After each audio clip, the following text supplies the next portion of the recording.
जब राधा ने पहली बार कृष्ण को देखा तो वो दृश्य मानो समय की धारा में स्थिर हो गया। कृष्ण की आंखों में शरारत थी, पर भीतर अथाह करुणा और अनंत गहराई।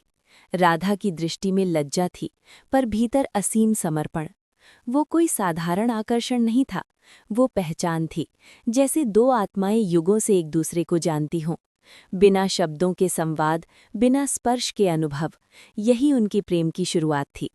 वृंदावन की गलियों में उनका मिलना, यमुना तट पर साथ बैठना, रासलीला में एक दूसरे में खो जाना, ये सब बाहरी संसार के लिए खेल था, पर उनके लिए ये साधना थी। कृष्ण जानते थे कि उन्हें एक दिन मथुरा जाना होगा।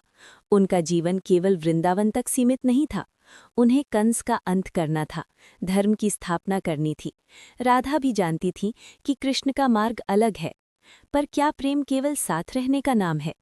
एक दिन जब अक्रूर रथ लेकर आए और कृष्ण को मथुरा ले जाने लगे, तब ब्रज रो पड़ा। राधा मौन खड़ी थी, उनकी आंखों में आंसू थे, पर होठों पर शिकायत नहीं। उन्होंने कृष्ण को रोका नहीं।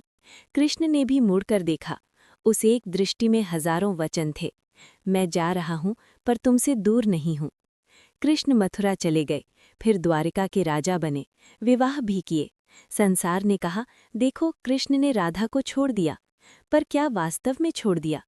कृष्ण के हृदय में यदि कोई बसा था तो वो राधा थी। रुक्मिणी, सत्यभामा, सबने एक दिन पूछा, स्वामी, वो कौन है जिसका नाम लेते ही आपकी आंखें नम हो जाती हैं? कृष्ण मुस्कुराए, बोले, वो मेरा नाम नहीं लेती, वो स्वयं मेरा नाम है। राधा ने कभी कृष्ण से मिलने का आग्रह नहीं किया। उन्होंने अपने विरह को ही साधना बना लिया। हर श्वास में कृष्ण, हर आंसू में कृष्ण, हर धड़कन में कृष्ण। विरह ने उनके प्रेम को कम नहीं किया, उसे और गहरा बना दिया। जैसे सोना अग्नि में तपकर कुंदन बनता है, वैसे ही उनका प्रेम विरह में तपकर अमर हो गया।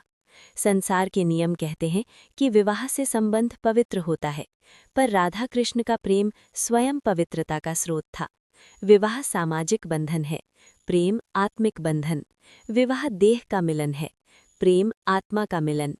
कृष्ण ने जीवन में अनेक भूमिकाएं निभाईं, पुत्र, मित्र, राजा, पति, पर जब भी बांसुरी बजती, उसमें केवल राधा का नाम गूंजता।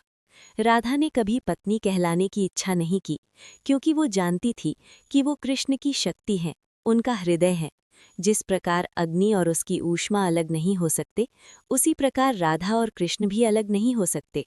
राधा और कृष्ण का प्रेम अधूरा इसलिए लगता है क्योंकि उसमें विवाह नहीं हुआ, साथ जीवन नहीं बीता। पर वो पूरा इसलिए है क्योंकि उसमें स्वार्थ नहीं था, न अधिकार, न अपेक्षा, न बंधन, केवल समर्पण। उनका प्रेम सिखाता है कि सच्चा प्रेम पाने में नहीं, देने में है, साथ रहने में नहीं, साथ महसूस करने में है।